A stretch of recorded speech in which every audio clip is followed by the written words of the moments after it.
Hey guys, Bobby Thompson here. I wanted to take a few minutes to do a more in-depth look at the 1986 Challenger explosion. There's some really good stuff out there, but there's some different pieces floating around that I wanted to put together in one piece. And at the end of this, I did some overlays that I haven't seen done before in a side-by-side. So I just wanted to add that and kind of put everything in one piece where you could see everything. So let's go ahead and get started, and we'll start with the piece that Dave Murphy did, allegedly Dave. So let's start with that. Only take a few minutes. In 1986, the shuttle Challenger exploded about 74 seconds after takeoff, killing all 7 astronauts inside. Or did it? It turns out that 6 of the 7 are still alive and kicking today. Ellison Onizuka claims to be his identical twin brother, Claude. Yeah, I've got identical twin brother Claude too. The Challenger pilot, Mickey Smith, hasn't even bothered changing his name. He's now Professor Michael J. Smith of University of Wisconsin. Now, Krista McAuliffe was a bit of a sneaky one. She was the Challenger payload specialist, quite famous for being a teacher. It turns out during her astronaut days she was using her middle name, Krista, and now she goes by her first name, Sharon. The Challenger commander, Francis Richard Scobie, is now Dick Scobie, which sounds like a rather unpleasant disease. Judith Resnick, the Challenger mission specialist, again hasn't even bothered changing her name. She's a professor at Yale Law. And finally, Ronald McNair, another Challenger mission specialist, claims to be his identical twin brother, Carl. Okay, so you look at something like that and you're thinking, well, they look pretty similar, but there could be other explanations. Let's take a look here at. The last thing anybody wants now is an emergency. So let's look at how this could happen, right? So this is from an old BBC broadcast. I don't know what year this was released, but there's an escape chute that leaves the Challenger, that the astronauts can just zip down underground to the safety of a bunker. So let's watch this. The last thing anybody wants now is an emergency. But like everything else, they're ready for that too. Once the crew are on board, if it looks as if they're in danger, they get out and head down this tube, specially insulated against fire, and zigzagging down not to some point out and away from the rocket, but to an escape room exactly where you'd think it shouldn't be.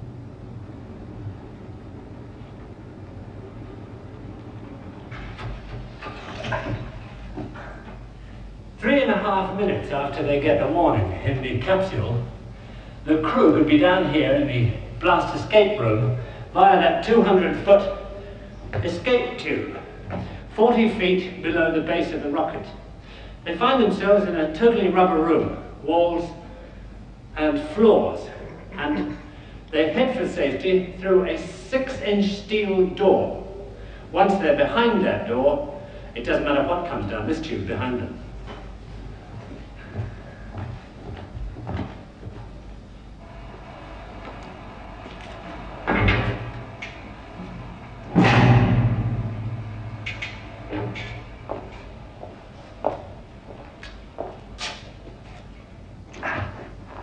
On this side of that door, the rarely seen blast escape room itself. So we don't have to let the whole thing play. I think you get the idea here. There's obviously a way to escape. You can see them board the rocket, and they have the option to exit the rocket. So what's that mean? Let's go a little bit further. Here's an overlay I did of Krista McAuliffe, and this isn't the best one. I'm kind of presenting my weakest evidence first, but let's look how the overlay works out. Just kind of some, couldn't find an exact photo. There was only a handful of photos out there for the Krista McAuliffe of today. But let's look at how the teeth and nose and eyes and jawbone and everything lines up. I mean, it's almost an identical overlay, almost a perfect fit. So again, to me, this is the weaker of the evidences, starting with.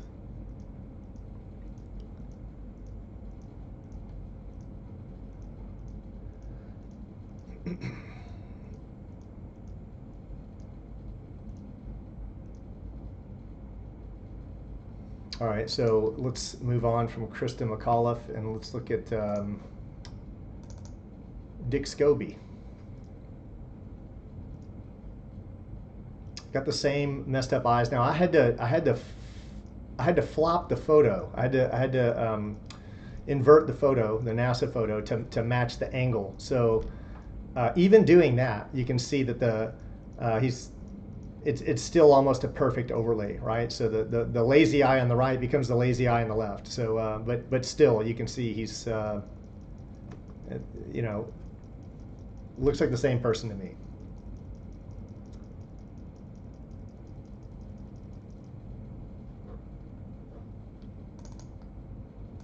All right, let's move on to Ellison Onzuka and his identical twin Claude. And you can see the jawline here. If you watch the jawline, the eyes line up exactly. Pupils line up, everything lines up. And watch his teeth. This is the most important part. The teeth are even the you know, the incisor, everything. It is a perfect overlay of the teeth.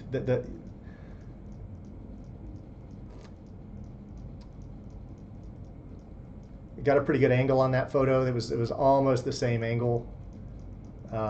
He obviously put on some weight, if it's the same guy.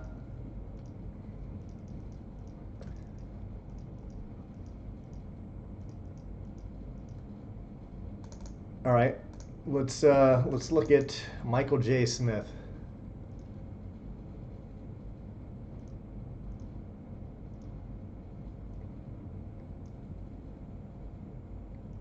Not quite the same angle. Again, can't find exact, exact angle, so I had to work with what I get. But watch the teeth. Watch the gum line. You know, it's almost perfect. I would say it is perfect. You can't even see any change whatsoever. The eyes got the same, everything, the pupils match, everything lines up identically, right? We got a lot of different shaped heads out there and facial features, but I would say this is the same guy if it were me.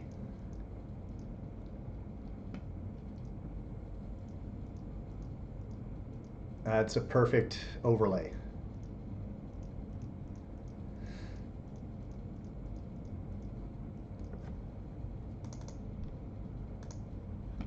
All right, now here I'm going to play a different clip. In Germany, now in 1986, sorry about that. In Germany, someone in Germany did an expose, and I'm going to forward to that. This is another guy doing it, but I find it interesting that there's there's people all around the world doing these exposés on the Challenger. I'm going to let them play because they've pointed out some things that might have been missed in Dave's video or what I pointed out, and I think the most interesting thing is the voice comparison towards the end. Alle 7 Besatzungs, all 7 crew members were killed, einschließlich der 5 NASA astronauts and the 2 payload specialists. Spezialisten.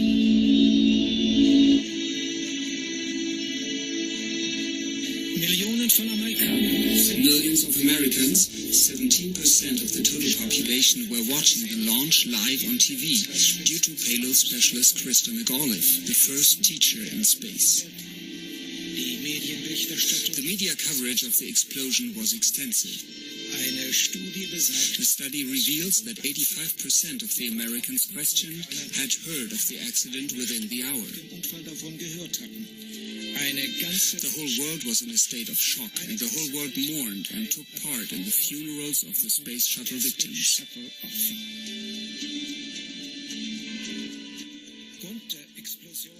The failure of an O-ring gasket of the right-hand side solid fuel booster was the cause of the explosion.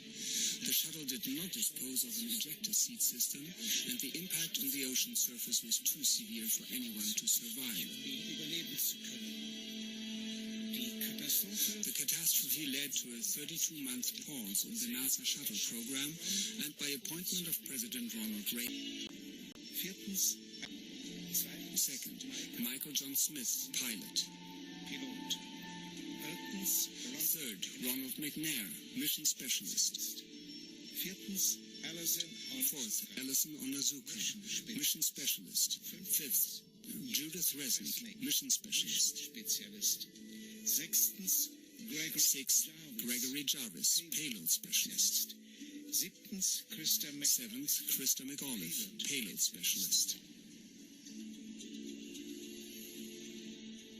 And now, the unbelievable. A well-known proverb says, if something looks like a duck, sounds like a duck, and behaves like a duck, then it probably is a duck. For a second time, this matter leaves the world breathless. Though this latest chalk even surpassed view. First, Francis Richard Scobie, commander of the Space Shuttle Challenger. Francis Richard Scobie, born May 19, 1939, commander of the Space Shuttle Challenger. Exactly 30 years after the Challenger crashed, he was spotted as a CEO of Cows and Trees, which was, and today still is, a marketing advertising agency in Chicago. When you take a look at these two pictures, you can see at least 3 features that show a strong resemblance. First, the same high forehead and the same eyebrows, and also the eyes facing slightly downwards at their outer corners. And all this always with his middle name Richard and the same age. You can find the picture on the right side, also on his LinkedIn page. When visiting the Cows and Trees website, which I've opened here, you come across an animation with a rocket-driven cow. And the dust swirled around forms the number 6. The whole thing reminds strongly the Space Shuttle Challenger on TV when it exploded in midair. Just how black would such a humor be? Michael J. Smith, pilot of the Challenger.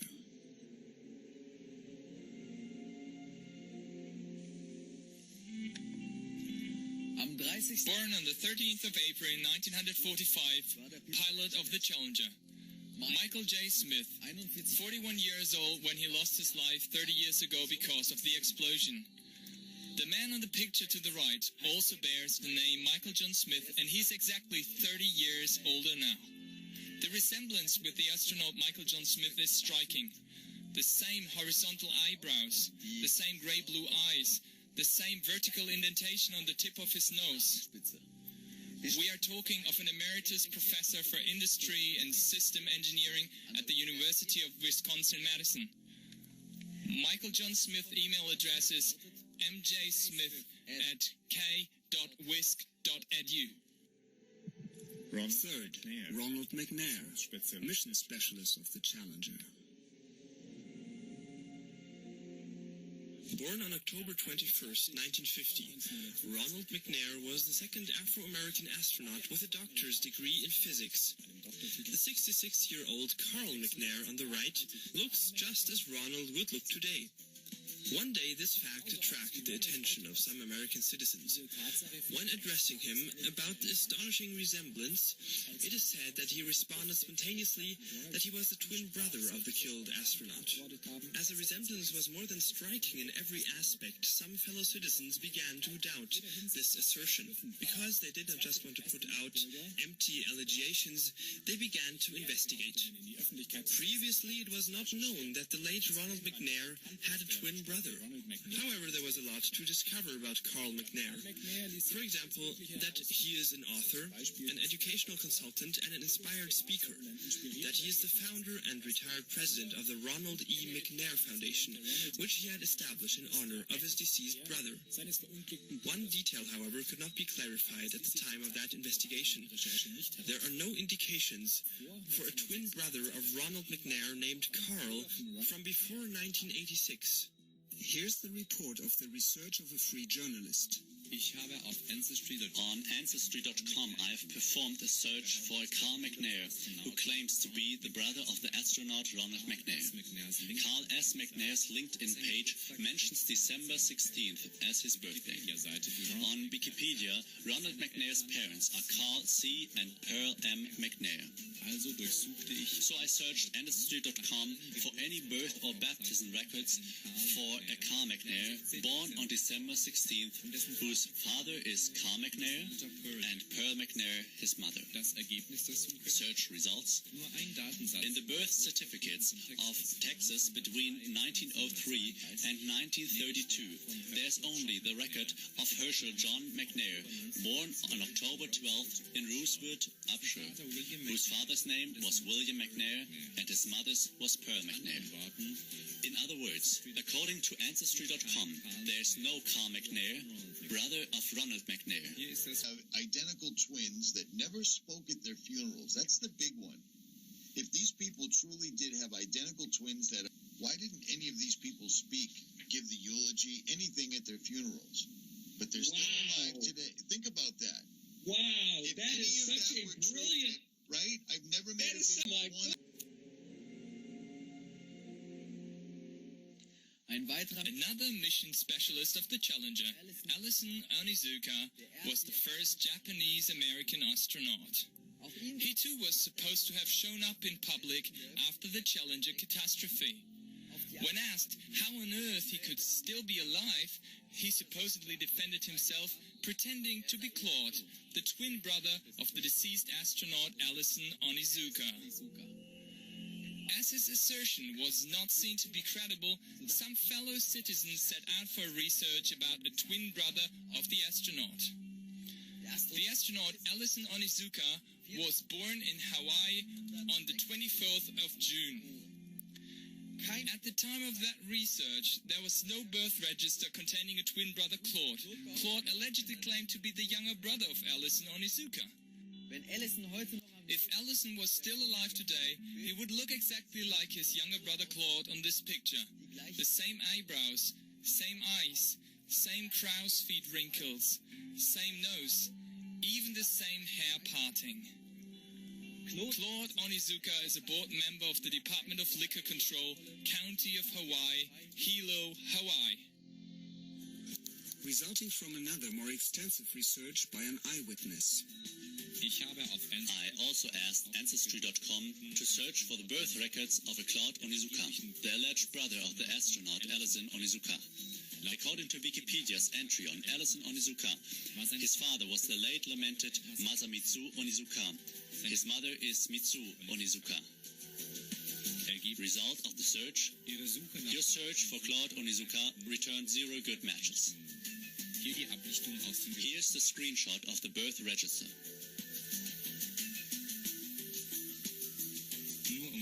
Just to be sure, I redid the search for Claude Onizuka, this time without specifying the names of the parents. There were 36 results, none of which was Claude Onizuka.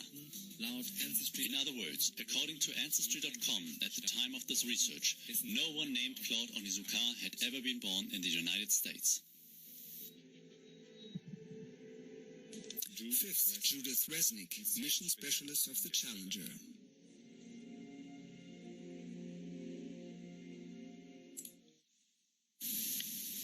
Judith Arlene Resnick, born on April 5th, 1949. What of importance can be said about her? With a PhD in electrical engineering, she was a mission specialist of the Challenger. She was the second female American astronaut and the first Jewish American astronaut to fly in space. And now comes the interesting part.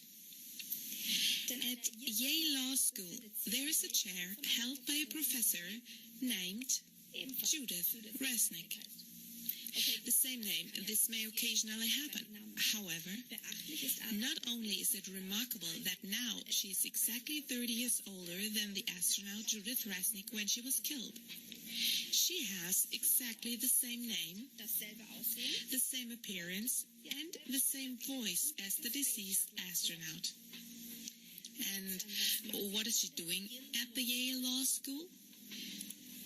She's a professor of law for the Arthur Lehman program.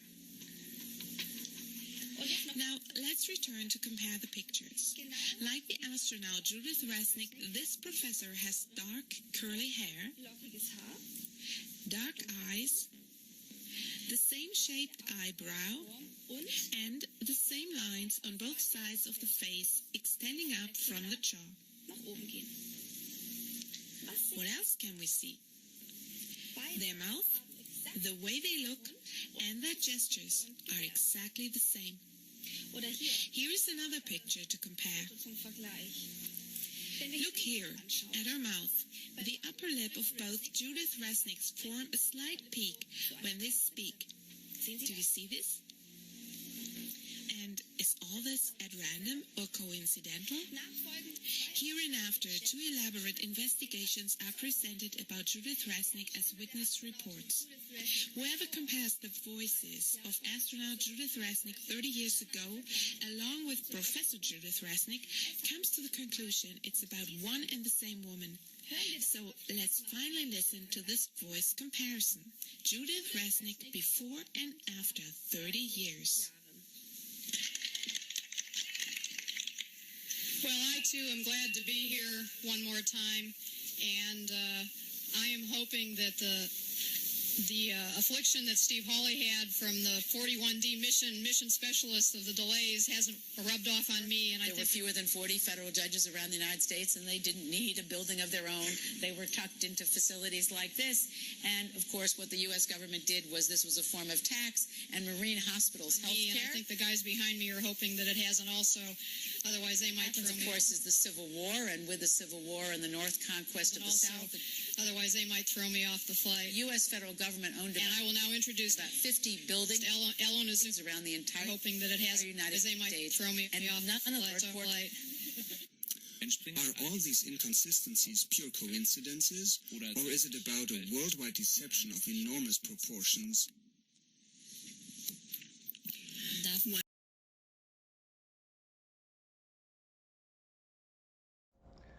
Had my mic turned off, sorry about that. Let's go a little bit further. If you search for Judith Resnick, Yale, this is what comes up on Google. This is, I verified she is a Yale Law School professor. And I went ahead and verified as well how many of me, which you can go out and go to their website and type in your name and see how many there are. There is exactly one Judith Resnick. There's 928 people in the U.S. with the last name of Resnick. There's 488,000 in the with the first name of Judith. But there's only one person in the U.S. with the name of Judith Resnick. So I did an overlay of Judith, the astronaut, and Judith, the Yale professor, and I had to flip. I couldn't find a picture, with good enough clarity. So I flipped the one I found. But you can see, look at the teeth. The teeth are almost identical, even having been flipped. And you can see the jawline fits, everything fits. The nose fits. I didn't get it lined up absolutely perfect because it's not quite the same angle. It's a similar angle, but the teeth is what I was most concerned with, and you can see the teeth lined up just about perfect. If I could have got that other side, I think it would have been absolutely identical. And if that wasn't enough, here's a side by side, right? You can see here they were both looking straight on. You can see it's the exact same, where's the hair the same curly hair, the same nose, obviously our facial features, our nose never quits growing, right? But she's still got the same nose. She has the same jaw, she has the same lips, it's the same, I don't know how you can come to any other conclusion that it's not the same person. So I just wanted to put all this in one place. I thought that was all the most compelling evidence to make this case. So I wanted to put it all in one place. I hope you guys enjoyed it, and take care.